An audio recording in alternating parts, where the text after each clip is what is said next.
Vacation, summer, મામાનું ઘર, ઘણી બધી યાદો આપણી એની સાથે જોડાયેલી છે.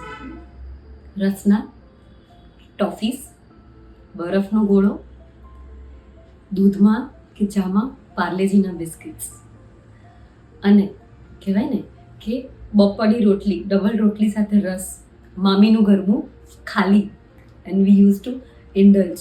આ બધી જ વસ્તુના ઇન્ટેલિજન્સની સાથે તો આપણે બધા મોટા થયા છીએ, રાઈટ?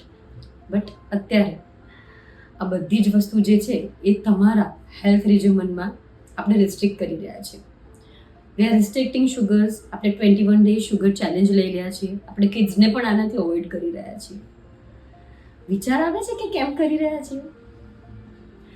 બિકોઝ પહેલાં વી use to cycle 3 hours 4 hours a day. Cycle ચલાવીને જ મમ્મીની વસ્તુ લેવા જતા હતા. અને અત્યારે we are scrolling.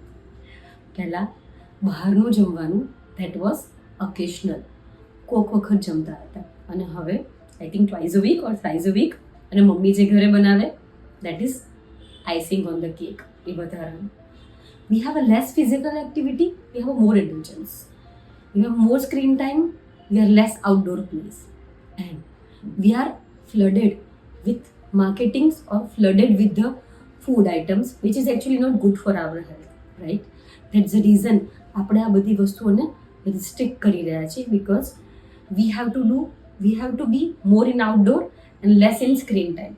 Screen time ઓછો કરશો, ફિઝિકલ એક્ટિવિટી ઇન્ક્લુડ કરશો, તો તમે પણ આ બધી વસ્તુને ઇન્ડલ્જ કરી શકશો અથવા તો માણી શકશો. Think about it.